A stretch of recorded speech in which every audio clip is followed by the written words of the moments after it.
tried everything, tutoring, apps, and more practice, and your students are still struggling with math, I get it. I've been there too. But this four-step system finally helped my students to catch up. And today I'm going to show you exactly how it works. The first step is finding out exactly where your student is struggling at. You want to know exactly what's holding them back so that you can help them move forward. This doesn't mean giving them some big, overwhelming test. It can be as simple as watching them work through some problems or asking them to explain their thinking. I love to use quick, targeted, formative assessments, like asking them, why did you choose that answer? Or giving them a short, quick drill to see if they're struggling with basic fact fluency. The goal here is to gather clues about what's tripping your students up so that you can help them to feel confident again. Once you've gathered some clues, now it's time to figure out the root cause. Is it the concept that the student is struggling with, or is it some basic foundational skill that the student has missed? For example, if a student is struggling with fractions, it may be that that student doesn't understand division.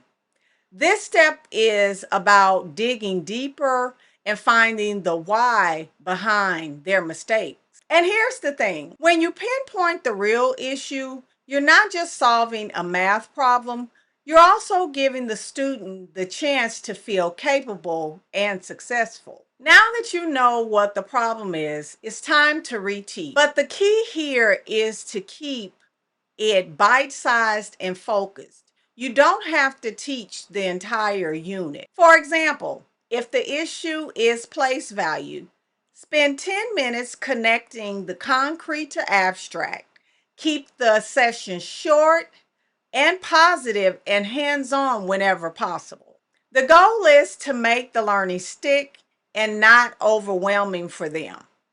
And when you start to see them get it, their confidence will grow. And that's the best part. Finally, you need to check to see if your reteaching worked. This doesn't have to be formal. It can be a quick exit ticket, it can be a short conversation, or an observation during classwork can give you all the feedback you need. Are they applying the skill correctly? If yes, great. If no, then it's time to tweak your approach and try again. This step is what makes the cycle so powerful. It's flexible and it adapts to the student's needs. And when you finally see that student succeed, it's the most rewarding feeling as a teacher. Now that you've seen how the math intervention cycle actually works, you're probably wondering, how do I put this into action in my classroom?